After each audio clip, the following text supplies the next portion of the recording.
নমস্কার। আমরা দাঁড়িয়ে আছি এখন সিঙ্গুরের টাটার ন্যানো কারখানার জমিতে।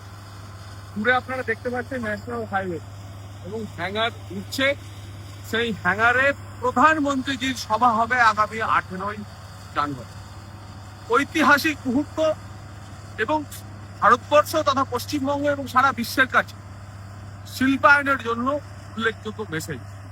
আমার মনে পড়ছে এখন 2008 সালের 5-6 অক্টোবরের কথা, যেদিন মাননীয় রতন টাটা সাংবাদিক সম্মেলন করে এই সিঙ্গুর থেকে ন্যানো কারখানা গুজরাটের সানন্দে নিয়ে যাওয়ার কথা বলেছিলেন ব্যাড এম এবং গুড এম এর কথা বলেছিলেন।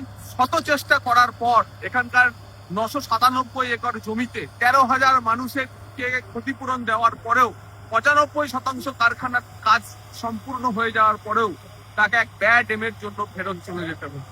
তারপর অনেক কাণ্ড ঘটেছে, সুপ্রিম কোর্টের নির্দেশ, চাষিদের জমি ফেরত দেওয়া, সর্ষে বীজ ছড়িয়ে গেছিলেন মুখ্যমন্ত্রী করেছিলেন হাসি আর খুশি শিল্প এবং কৃষিকে।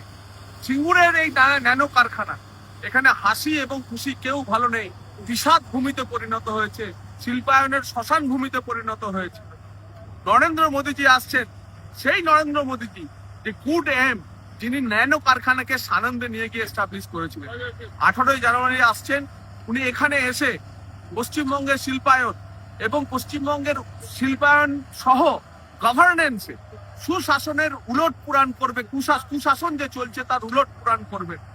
আপনাদের কাছে আহ্বান জানাচ্ছি যে সিঙ্গুরের এই ঐতিহাসিক সভায় যেভাবে এখানকার চাষিরা আমাদেরকে এনওসি দিয়ে বলছেন যে প্রধানমন্ত্রী যে আসুক, সভা করুন, আপনারাও দলে দলে হাজির হন।